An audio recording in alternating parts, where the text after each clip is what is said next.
Hi, this is the world pretty much now, it's like, okay, I don't know if you can recognize it. I think you can because the darker masses are a little green.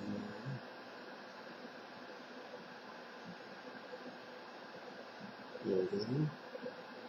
So that's the way it is now. It falls up on top like this and at the bottom like that. But that's not how it was back then, in ancient times. In ancient times, it's the other way around.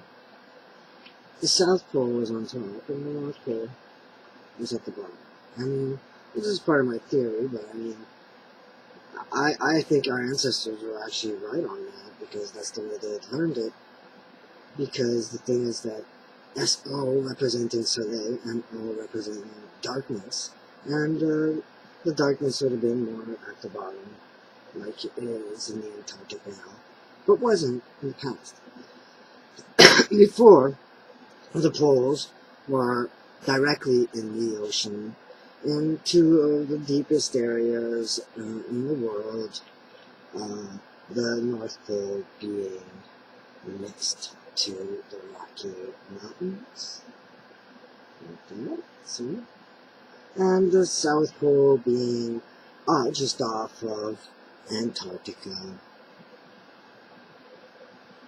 like that, see? Just off of Antarctica there.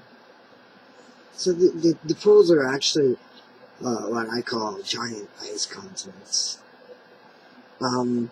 What happens is that the ice, it builds up and it pushes down, and it builds up and it pushes down, and it builds up and it pushes down. And it can keep doing this, and it's actually what's best. I mean, if you have the ice forming on top of land, it can only go so far,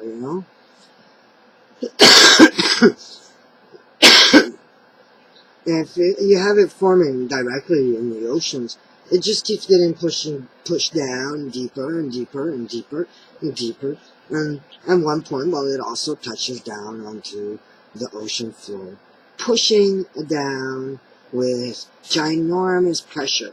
Because now the pressure of the oceans and the water on the earth are spread out a little more, because the oceans are large and they're spread out. So but then the oceans are smaller, right? A lot smaller. I mean, you have to shrink it like big time. I mean, these ice continents, I think they're six times the size of seven, almost seven, no, more like six times the size. Well, at least the north one is, the south one is, and the north one is actually even bigger. I mean, so you get the mass of this ice is bigger than the mass of ice that is right now found in the North Pole, that's on top right here, and in the South Pole there. The ice can just build up and go down and go down and go down and go down, and it creates these giant ice mountains and spikes, and it's, I mean, ginormous giant ice waterfalls coming down from these giant ice poles. And what's interesting is that the Earth is known to be a bit crooked. I mean, it doesn't have a perfectly round shape. But by putting these giant ice continents in these areas, like so, like in the ocean there, off of British Columbia and Vancouver, and off of the Russian tundra, off of Alaska, up at the top like this. So then what happens is that you get all that pressure pushing down there, and it creates the volcanoes. I forgot what I was going to say.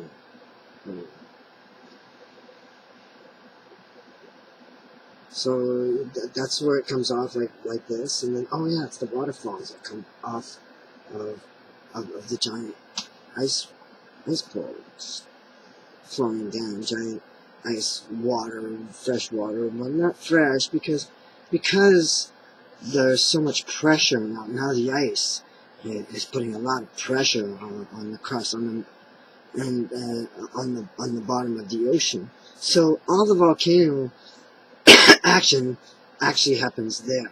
It happens on the ice poles. So you get these, you know, hot springs. I mean, but they're also very toxic. And the North Pole is actually a little more acidic, and the South Pole is actually a little more, I think, a little more basic. The line. So, is it basic or alkaline? It's alkaline. So it's more alkaline, and it's more, the North is more acid. So you get different oceans and more acid, a larger, more acid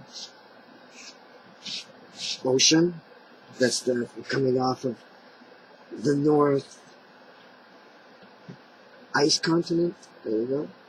And then you get the more alkaline ocean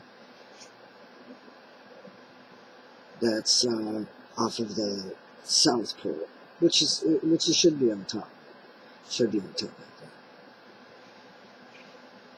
So what happens is that lots of the areas, they just become all giant marshes that, you know, spread out around the giant ice poles and spread out around the continents. So you got these giant marshes all over the world. You got a little bit that are ice marshes, so like a small percentage, and you got some that are a little bit more of like a moderate weather, but not too cold, not too warm marshes. But then most of them are actually very warm and hot marshes. And the hottest marshes of them all is the marsh that comes off of Antarctica, South America, Mexico, comes off of New Zealand and Australia. See, New Zealand, Australia, right there. So you have that, and you have canals that go through connecting the oceans, but they're very much separate. But what happens is that lots of that water from there flows into the North Ocean and then the South Ocean. I call them the North and the South Ocean. And they mix.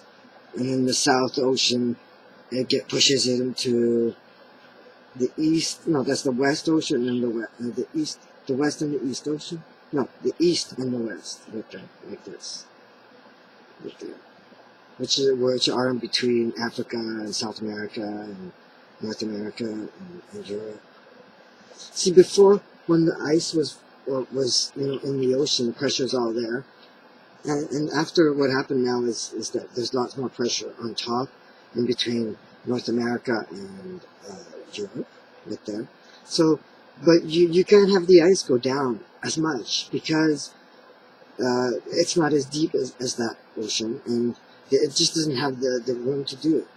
And actually, from what I understand, what happened is that in this area, a lot of the land actually just literally crushed from the weight of the ice. So there used to be actually more land masses in between Europe and Canada, but there's also marshes in between them too. So, some colder marshes where the mammoth would travel back and forth, and some other warmer marshes off of Quebec and Florida, and so you get that effect. And you get these small marshes all around the continents, and you get different dinosaurs living in there, because that's the area where the dinosaurs live.